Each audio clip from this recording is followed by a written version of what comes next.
positions in his second administration. So far, he's put an emphasis on aides and allies who were his strongest backers during the 2024 presidential campaign. Here's who he selected so far. Susie Wiles was a senior advisor to Trump's 2024 campaign and was picked as his chief of staff last week. Tom Homan is set to become Trump's border czar.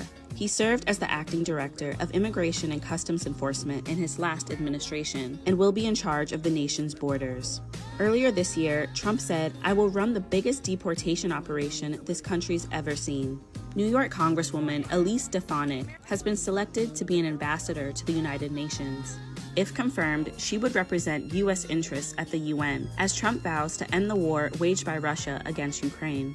He's also called for peace as Israel continues its offensive against Hamas in Gaza and its invasion of Lebanon to target Hezbollah. And Trump's longtime advisor, Stephen Miller, has been appointed Deputy Chief of Policy in his new administration. Miller is one of Trump's longest-serving aides and has been a central figure in many of his policy decisions, particularly in Trump's decision to separate thousands of immigrant families as a deterrence program in 2018. To fill key positions in his second administration. So far, he's largely nominated those who were key allies during his presidential campaign.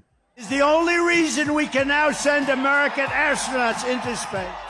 Elon Musk and former GOP presidential candidate Vivek Ramaswamy were announced as leaders of a new Department of Government Efficiency. Let's go! But despite the name, it is not a government agency. Trump said in a statement that the pair will pave the way for my administration to dismantle government bureaucracy, slash excess regulations, cut wasteful expenditures, and restructure federal agencies.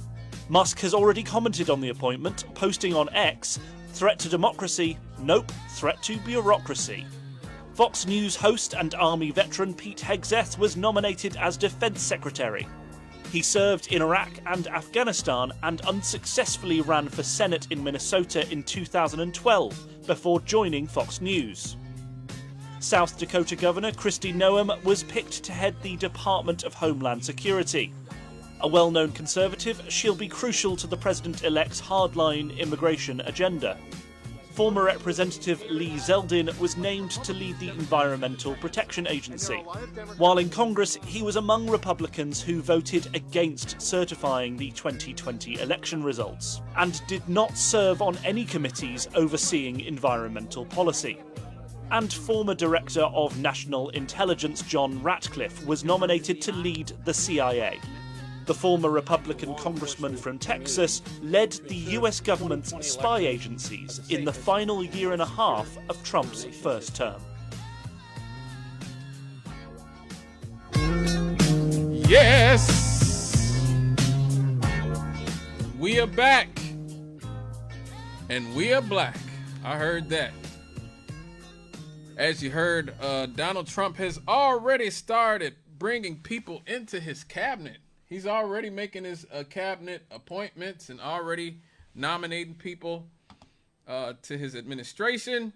He is scheduled to assume office on January 20th, 2025. Obviously, he picked J.D. Vance as his vice president.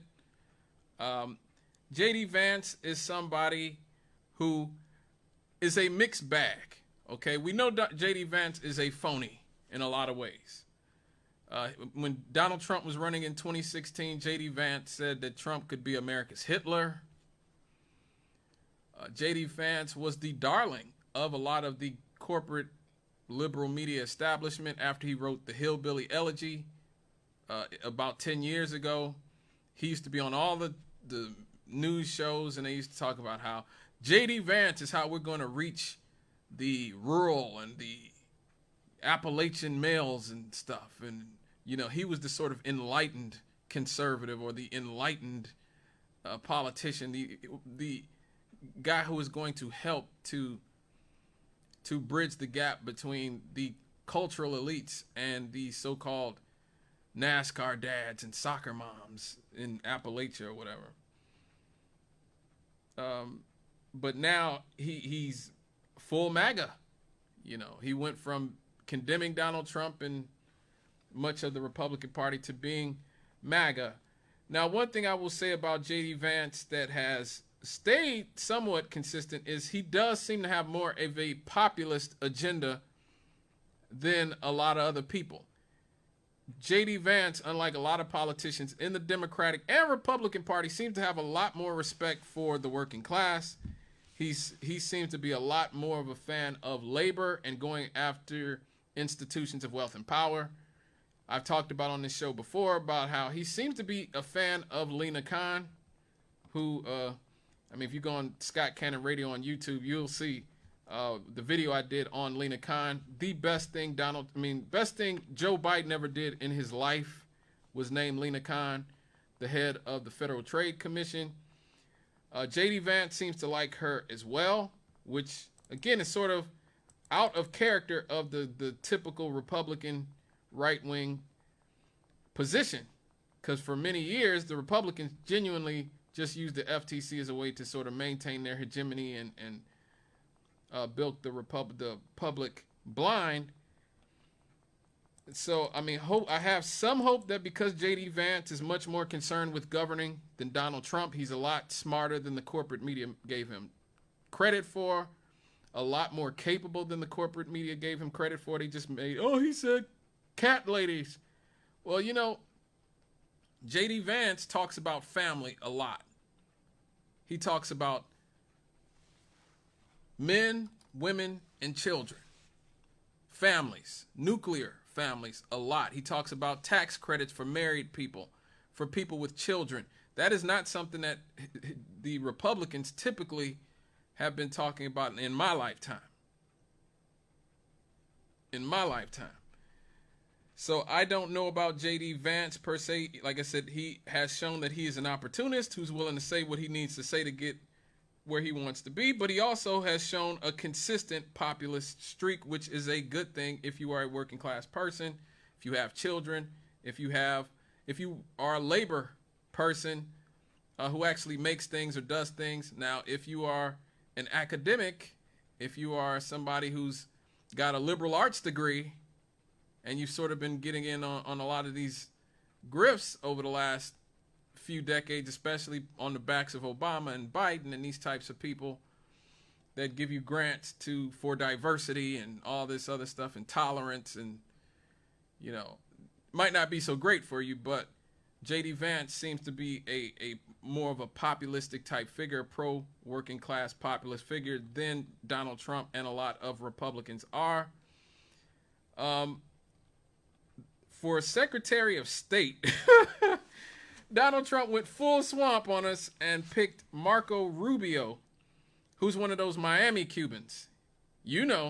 Those Miami Cubans. Rubio is somebody else who plays fast and loose with the facts.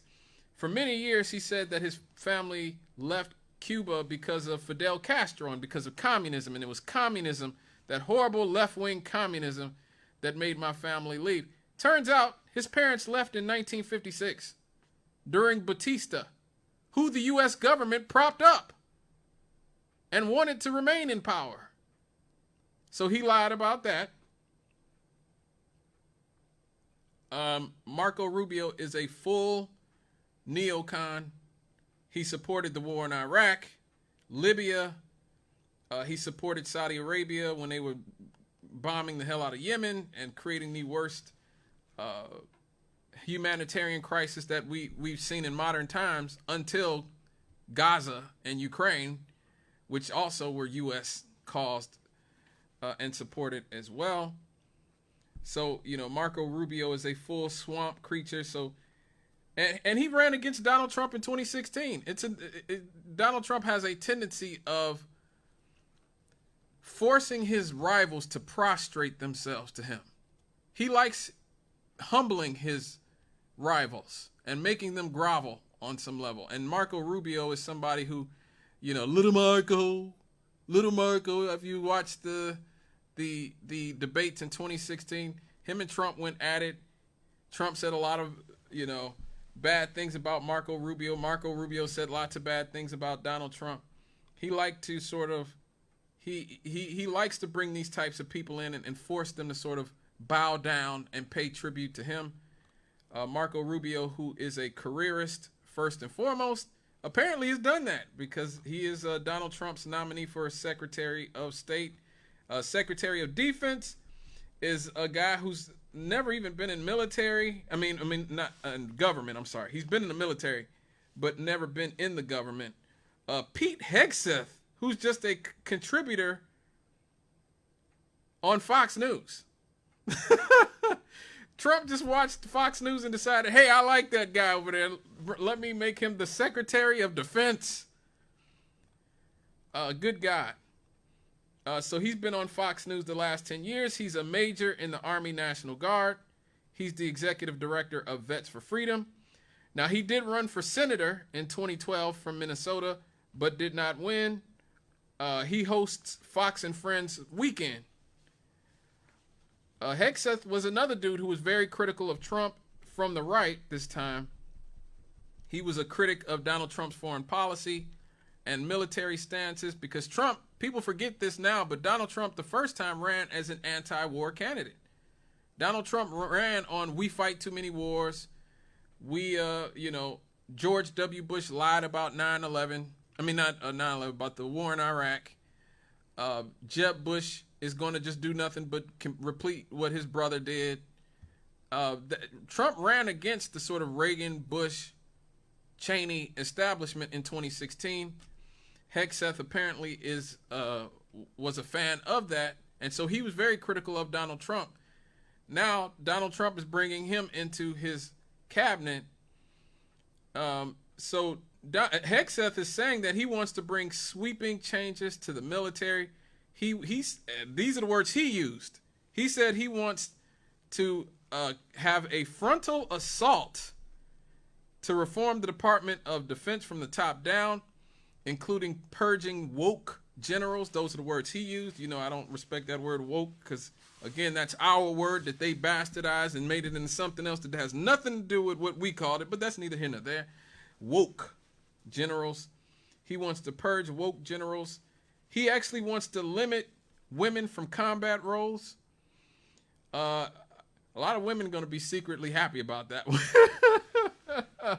A lot of feminists are going to be like, oh, that's so terrible. Oh, that's so terrible. Ooh. You know. He also wants to eliminate diversity goals and utilize the real threat to violence to reassert the United States as a global power. So he's basically a right-wing neocon.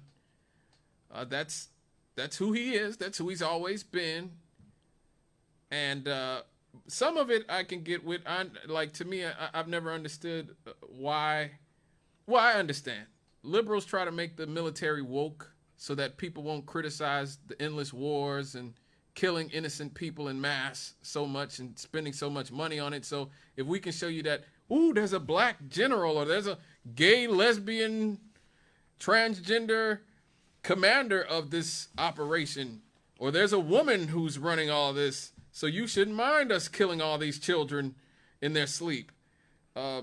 That's real pernicious stuff. Well, Pete Hegseth wants to completely cut that out. He doesn't even want that. He just said, look, we're going to go back to white men bombing and killing things. Okay, none of this woke intersectionality, outrage, police nonsense. Probably his most controversial pick would be Matt Gaetz, who, this is pretty funny. Matt Gaetz is MAGA. He's MAGA through and through. Now, the Attorney General is basically the top cop of America. The idea of making Matt Gaetz, who's been subject of a 3-year investigation by the government over allegations of sexual misconduct, illicit drug use, accepting improper gifts, and giving out special favors to individuals with whom he had relationships with, or cronyism, making him the Attorney General is indeed just a middle finger to the government itself and to the Department of Justice itself. He was accused in 2020. Matt Gaetz was actually accused of sex trafficking. Good God, man. Good God. He was accused of having sexual relationships with a 17-year-old girl. After an investigation, the DOJ decided not to charge him, though he has remained under investigation of the House Ethics Committee up until his resignation. So, I mean, Matt Gaetz, I mean, again, this is a man who is accused of a lot of really bad things. And now he's going to be the Attorney General. I mean, this is a Trump administration. What do you want? This is one of the ones I actually kind of like. Robert F. Kennedy Jr. as the Secretary of Health and Human Services. Obviously, he was a candidate. He was a Democrat. He started the year off as a Democrat until the liberals ran him out the party like they run all the rest of us out of the party. Obviously, he's a Kennedy. John F. Kennedy's his uncle. Robert F. Kennedy Sr. is his dad. So he felt obligated and probably is a calling to run as a Democrat. The Democrats pushed him out because they definitely had to rig the whole process for Joe Biden and Kamala Harris because they knew that there's no way that with a actual primary anybody would vote for those people. And now they're seeing sort of the fruits of their labor in this humiliating defeat that they got last week. But back to RFK Jr., he wants to make America healthy again. Maha. And I hope he does. A lot of his initiatives, he wants to take fluoride out of water. Now, the corporate liberal media has said, oh my God, RFK Jr. wants to take the fluoride out of water. Oh my God, he's Hitler Jr. Jesus Christ, this is the worst thing in this. Virtually all of the richest countries, healthiest countries, happiest countries that I talk about all the time in Scandinavia and all this stuff, it's become a meme. People always make fun of me about talking about Scandinavian, sort of Western European countries. They've all taken fluoride out of their water. 90% of the United Kingdom has taken fluoride out of its water. Many of the provinces in Canada have taken fluoride out of their water. Japan has taken fluoride out of its water. And our good friends in Israel, they've taken fluoride out of their water. But yet, the elites in this country want to have a corporate elites want to have a meltdown because he wants to do what virtually every other healthy country does, while we're one of the unhealthiest countries there are, in spite of being the richest country in the world. He wants to get processed food out of school lunches immediately. Yes, let's do that, folks. Hallelujah. Hallelujah. Hallelujah. Hallelujah.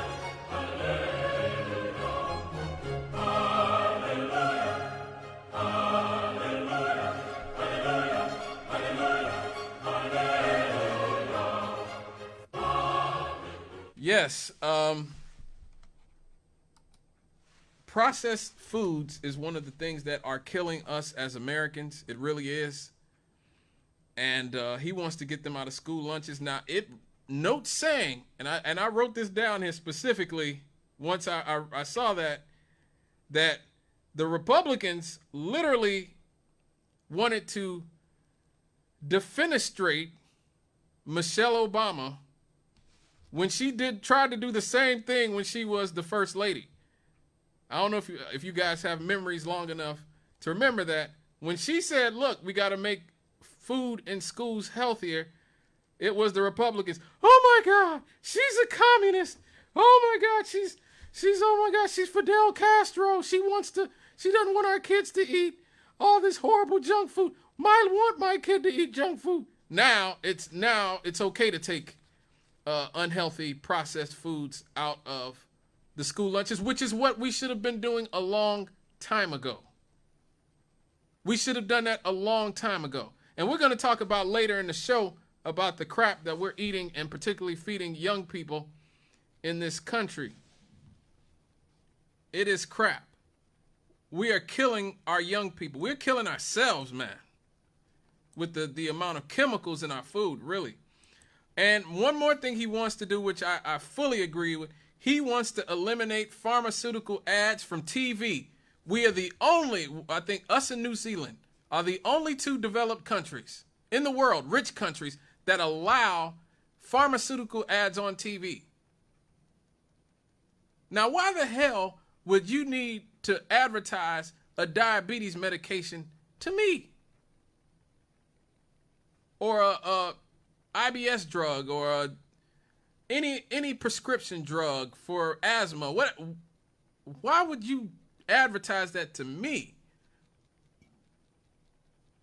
And that's because a big part of, we don't like to talk about it, but medicine in this country has been thoroughly taken over by Big Pharma. These corporations have these doctors and have a lot of our medical professionals in their back pocket. And that's why virtually every other country that's a lot healthier than us, they completely ban pharmaceutical ads from television. Hopefully Robert F. Kennedy, hopefully Trump listens to RFK about these suggestions and, sort of tunes out the other dolts in his administration, the swamp creatures, and allows him to get Big Pharma off of TV and allows him to get processed foods out of our kids' lunches. Hello, caller. What's up? Hey, Scott. What's up? I had a friend of mine. She's a vegan, and she always wanted to get on me about talking about killing food. 1 minute. So I asked her. I said, "Okay, farmers put all kinds of pesticides on their crops." I can't hear you, brother. You're breaking Can up. you hear me? Yeah. Now I can hear you. Okay. And like I said, she get on me about talking about animals being killed for meat and stuff like that. So I asked her, I said, "Are you for all animals and everything?" "Yes, right, I'm for all animals." So I said, farmers put all types of pesticides on their crops to keep the field mites, keep the bugs out of them, and other animals. And it kills them. So are you mad with your farmers for killing the field mice and things like that? Oh, that's different. No, it's not. It actually isn't, because those chemicals like glyphosate and all those things, those pesticides are killing us as well. But thank you for your call. I'm sorry, brother, you had a minute. The second call is a minute. I had to tell you guys. But yeah, all those chemicals that are being sprayed on our foods, all those pesticides, all those herbicides, they are killing us. We talked about this with Bill Gates, history's greatest monster. I think that was 2 weeks ago. That was before the election. Check it out, Scott Cannon Radio on YouTube. I went deep in depth with all that stuff they spray on those crops, all the stuff they spray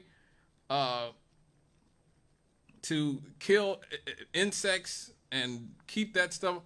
That stuff is killing us. That stuff is giving us cancer.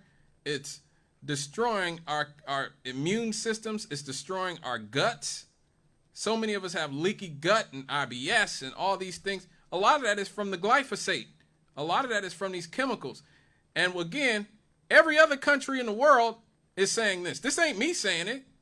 I mean, I'm not just looking up some hippie voodoo nonsense off the internet. Virtually all the rest of the countries of the world have said, no, you're not going to put this on our food or you won't be selling it. Countries don't take beef from America. They refuse to take our beef. Countries where people are starving and hungry refuse to take American beef in a lot of instances. Think about that. They refuse to take American foods. That's how disgusting our food is and how horrific it is. But let's get, we got to get on out of here. Let's look at some of the rest of these picks. Secretary of Homeland Security, Kristi Noem, who is the governor of South Dakota, famous for her story about killing her dog, taking her puppy out and shooting it, that outraged everybody a few months ago. There was some talk about her possibly being the vice presidential candidate. She's a loyal maggot, or should I say MAGA supporter. So it's not really that big of a surprise to see her in Trump's cabinet.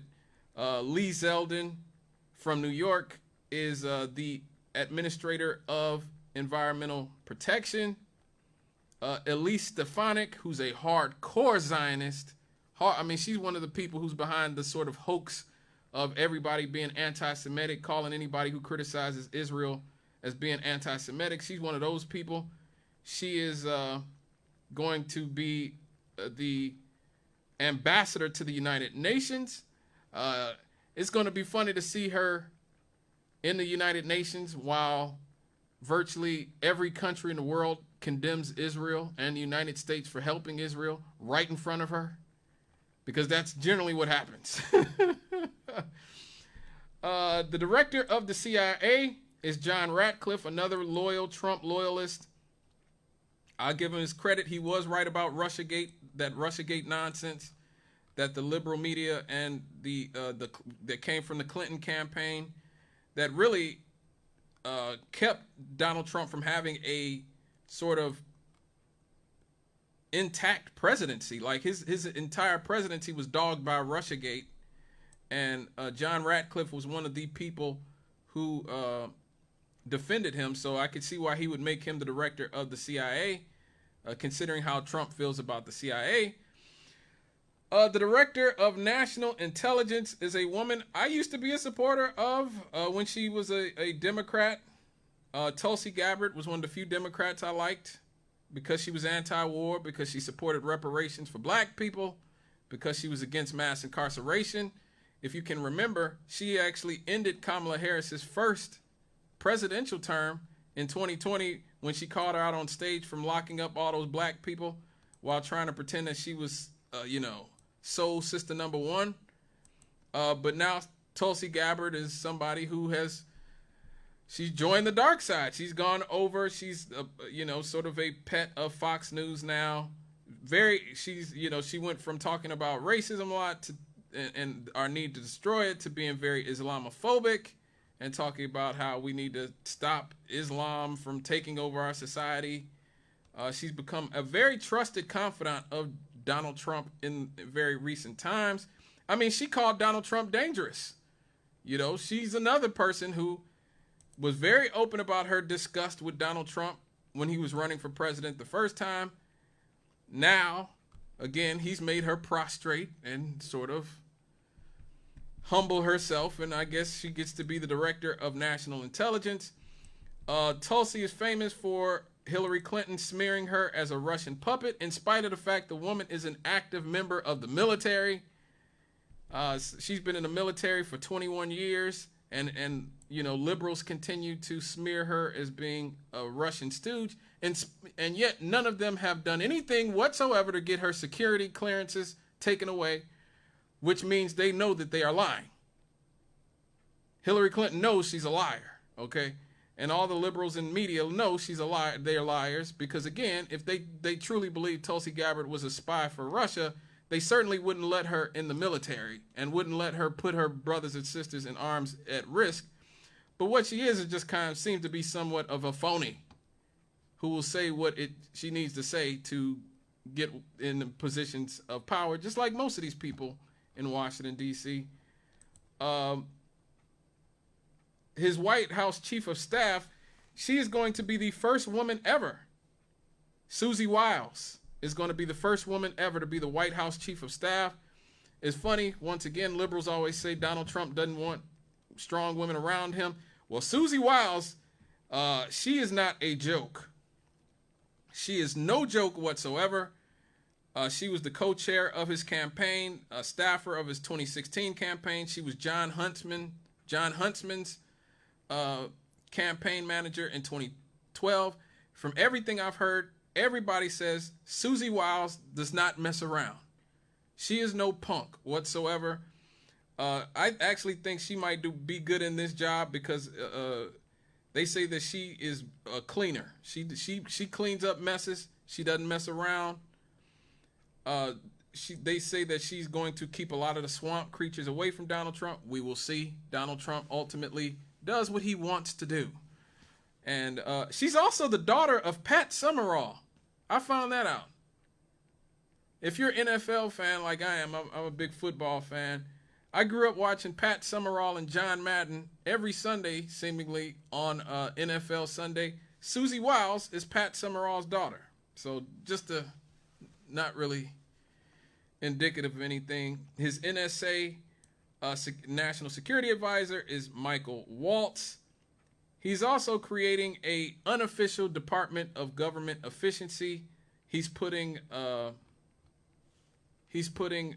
Elon Musk and Vivek Ramaswamy, who is the guy who ran for president against Donald Trump, while at the same time making sure he kissed Trump's behind so much that you couldn't even figure out whether he was running against Donald Trump or for Donald Trump. Vivek Ramaswamy is the epitome of, as the funky academic Irmiose Frimpong's saying. He always says the best way, the most lucrative job for a minority in America is to tell white people what they want to hear. And that's exactly what Vivek Ramaswamy does. He tells white conservatives what they want to hear. There's no racism, all that stuff. So, of course, he's been rewarded in the Department of Government Efficiency. Elon Musk has said that he believes that such a commission could reduce the federal budget by $2 trillion. Of course, this is supported by Jamie Dimon, the CEO of JP Morgan Chase. Of course it is. These swamp creatures that Donald Trump claimed that he wanted to, rid the government of in 2016. Now people like this will be, I guess, right there in his commission, in his administration with him. So I'm pretty sure that the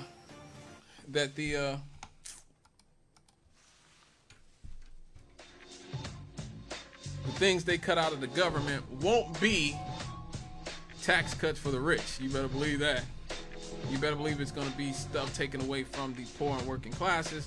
And they're probably not going to take much from the military-industrial complex either. I think it's pretty safe to say that.